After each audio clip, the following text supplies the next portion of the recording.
नमस्ते दोस्तों, welcome to creative edge. My name is Kunark Bhatia. I am a creative career expert.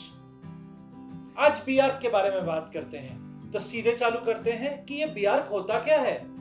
BArch is a degree program, a 5-year degree program when you want to become an architect. इस architecture को करने के लिए, architect बनने के लिए कोई और ऑप्शन नहीं है, सिर्फ बीआर्क डिग्री एक ऑप्शन है। अब कैसे बन सकते हैं? इसके अंदर 2 एग्जामिनेशंस होते हैं। पहला होता है which is very popular these days is JEE BArch. JEE का paper 2 joint entrance examination. Paper 1 दोस्तों नहीं देना है, सिर्फ पेपर 2 देना है। Second one is known as NATA, national aptitude test for architecture. ये दोनों ही एग्जाम अभी तक साल में 2 बार होते हैं। स्पेशली फॉर आर्किटेक्चर ये 2 एग्जाम होता है। इसके अलावा कोई और एग्जामिनेशन नहीं होता। इन दोनों में से एक क्वालिफाई करना जरूरी है और ये काउंसिल ऑफ आर्किटेक्चर बोलता है। काउंसिल ऑफ आर्किटेक्चर एक गवर्निंग बॉडी है जो बीआर्क को, आर्किटेक्चर प्रोग्राम को गवर्न करता है। And after completing of BArch you get a gazetted officer rank. Also you get a registration number to practice as an architect. ये बिल्कुल वैसा ही है अगर आप सीए करते हैं, सीएस करते हैं, डॉक्टर बनते हैं, सो आपको एक रजिस्ट्रेशन नंबर मिलता है एक कॉम्पिटेंट अथॉरिटी से। सो यहाँ की जो कॉम्पिटेंट अथॉरिटी है उसका नाम है council of architecture. So council of architecture ये कहता है कि to get admission in the first year of BArch program you have to pass either of the aptitude test which is NATA और JEE BArch.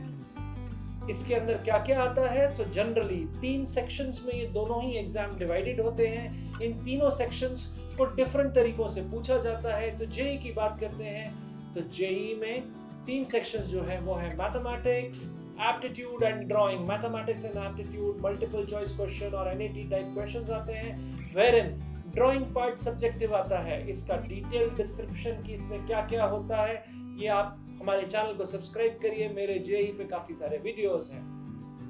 अब बात करते हैं नाटा की। सो नाटा पहले यही पैटर्न फॉलो करता था, मैथमेटिक्स, एप्टीट्यूड एंड ड्राइंग वाला।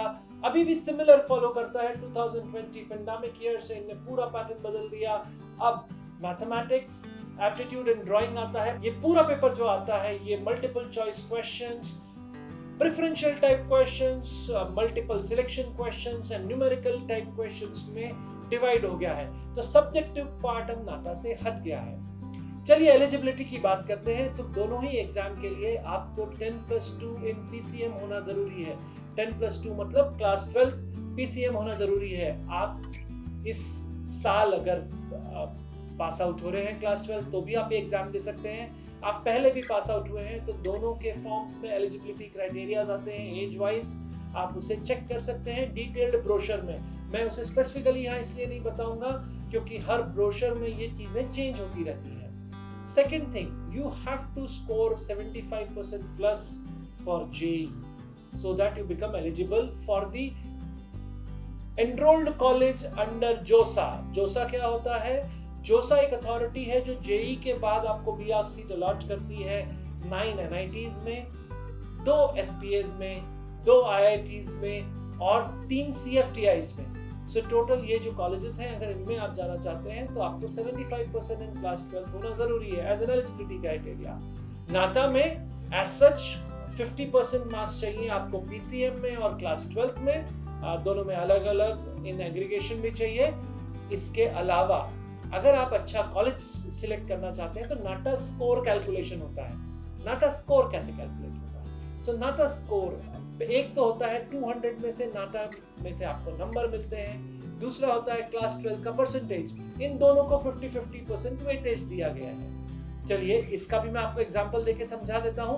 फॉर एग्जांपल अगर आपको 160 मार्क्स आए आउट ऑफ 200 इन नाटा, सो इसे डिवाइड बाय 4 करना है। So let's consider 160 divide by 4 40।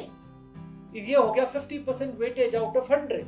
Now मान लीजिए आपको क्लास 12 में आए 70% मार्क्स, तो उसका 50% वेटेज इज 35। सो 40 जो हमें नाटा में आए थे और 35 जो हमें क्लास 12 में आए थे, इन दोनों को ऐड अप कर देंगे। 40 + 35 75 is your NATA final eligibility score. इस स्कोर के बेसिस पे ही कॉलेज आपको एडमिशन देते हैं। सो इन ऑल अगर मैं आपको बताऊं तो अपार्ट फ्रॉम क्लियरिंग नाटा और JEE you should have very good numbers in class 12 as well. That's a deciding factor. चलिए आगे चलते हैं। कुछ लोग पूछते हैं कि यार इसका ना स्कोप क्या है, इसमें करियर क्या है। सो एज एन आर्किटेक्ट आप आगे जाके काफ़ी सारी आर्किटेक्चर फॉर्म्स में एज एन इंटर्न काम कर सकते हैं, जूनियर आर्किटेक्ट काम कर सकते हैं, and once you gain lot of experience you can continue there as a senior architect और you can also start your own business. पैसा कितना कमा सकते हैं, what are the starting packages. So as an intern when you start, you might start at a little low salary of maybe 15,000 rupees to 50,000 rupees as an intern per month, but आगे जाके since I said ये बहुत specifically आपको entrepreneur बना सकता है, एक senior architect बना सकता है। देन आप प्रोजेक्ट वाइज इसके अंदर अर्निंग कर सकते हैं। इसके अंदर आपकी earning based on your skills होती है। So there is no defining factor. कोई डिफाइन करता है तो वो गलत डिफाइन कर रहा है। आर्किटेक्चर करने के बाद जब आप आर्किटेक्ट बन जाते हैं, then your skills will define how much you can earn. So I believe this was quite about architecture. एक और डाउट कई स्टूडेंट्स पूछते हैं कि सर आर्किटेक्चर और इंटीरियर डिजाइन में क्या अंतर है, क्या इंटीरियर डिजाइन आर्किटेक्चर में इंक्लूडेड है? तो जी बिल्कुल, the answer is yes my दोस्तों। इसके अंदर इंटीरियर डिजाइन एक सब्जेक्ट के रूप में ऑलमोस्ट हर सेमेस्टर में आपको आएगा। आप 10 सेमेस्टर्स पढ़ते हैं आर्किटेक्चर के अंदर, ऑलमोस्ट हर सेमेस्टर में आपको interior design as a subject आएगा एंड आप इंटीरियर डिजाइन को भी सीखेंगे। ऑब्वियसली कुछ लोग इसमें एक्सपर्टीज लेने के लिए after BR they go for interior design में कोई इंटरनेशनल डिप्लोमा या कोई अच्छे कॉलेज से 1 ईयर डिप्लोमा करते हैं, सो दैट आपका एक्सपर्टीज इंटीरियर डिजाइन में भी आ जाए। So with this, I would like to conclude my video. अगर आप टॉप आर्किटेक्चर कॉलेजेस में जाना चाहते हैं तो आपको जेईई और नाटा क्रैक करना रहेगा। आपको उसमें कोई मदद चाहिए, you need help in cracking the entrance examination, Creative Edge is here to help you. On my screen you see a lot of courses which are 1-year programs, 2-year programs to crack NATA and JEE. For more information on this, please visit toprankers.com. You can also subscribe to this channel and press the bell icon so that you don't miss any video. With this, I would like to conclude and wish you all the best for a bright future.